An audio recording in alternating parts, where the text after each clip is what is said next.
Hola, ¿cómo estás? El video de hoy tratará sobre la organización política de la antigua Roma.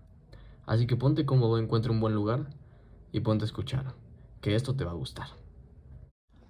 En principio, debe comprenderse que la antigua Roma se extiende históricamente a lo largo de casi 2000 años, en los cuales tuvo diferentes estructuras y formas de organización política, por lo que cada una debe estudiarse de forma separada: la monarquía, la república y el imperio.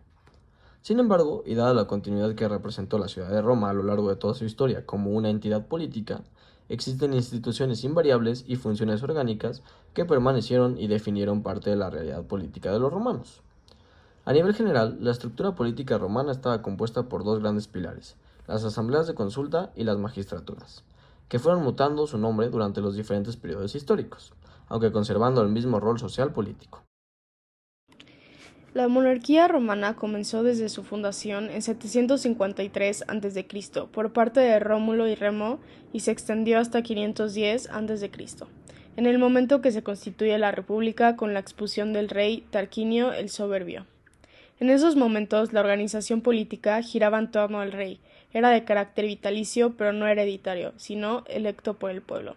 Interpretaba los designios divinos, por lo tanto era el juez máximo, dándole la absoluta jefatura militar de Roma y por ende no podía ser juzgado por sus acciones.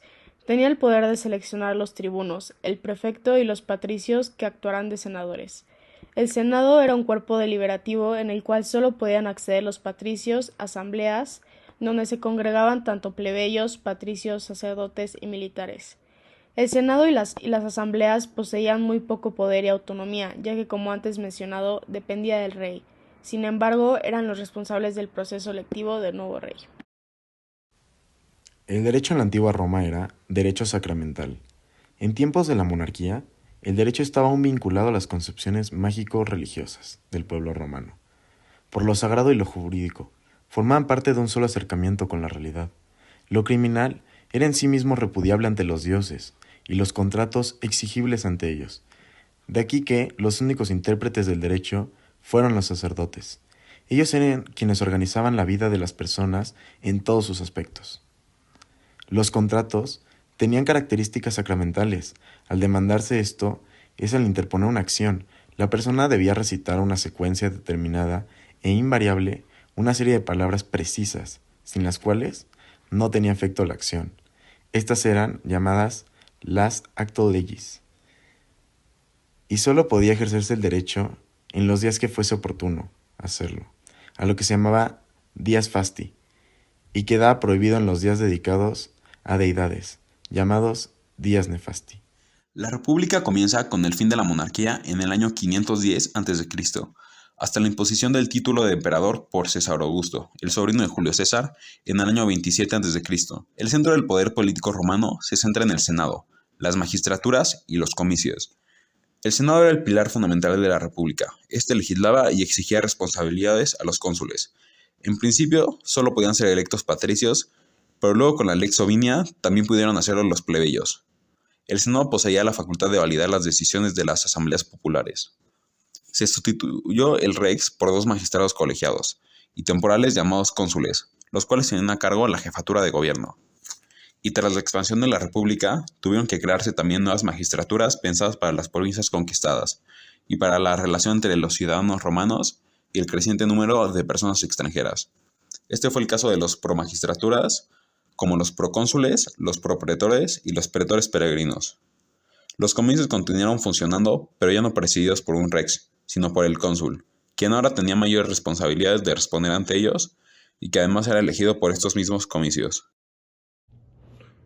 El Imperio Romano data desde el año 27 a.C.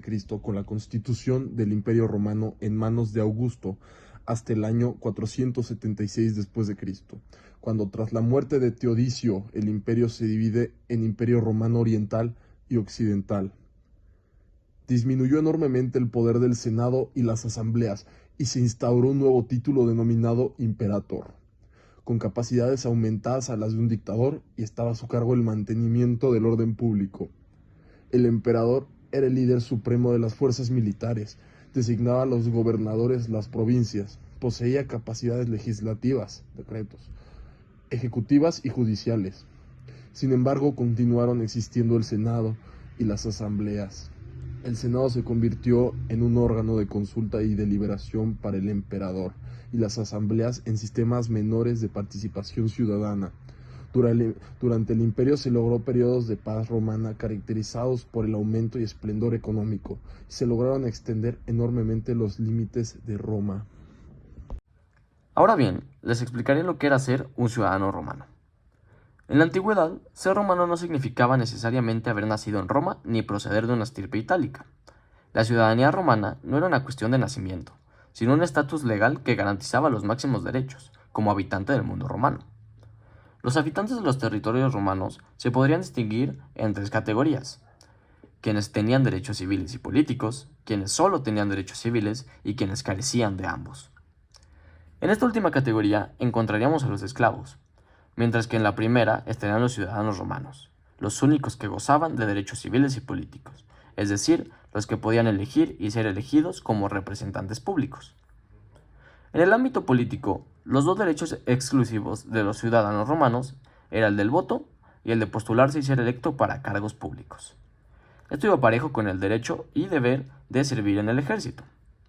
La ciudadanía romana, aparte de los derechos políticos que otorgaba, también garantizaba una serie de protecciones legales, principalmente en el ámbito jurídico.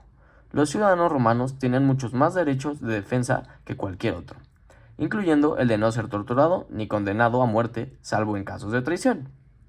El gran valor de esta protección se resume en la famosa frase pronunciada por Pablo de Tarso: Civis Romanus sum, soy ciudadano romano, mediante la que reclamaba las garantías que por derecho le correspondían. Muchas gracias por poner atención en nuestro video. Esperemos te haya funcionado la información que ha sido repartida y no olvides dejar tu like. Nos vemos.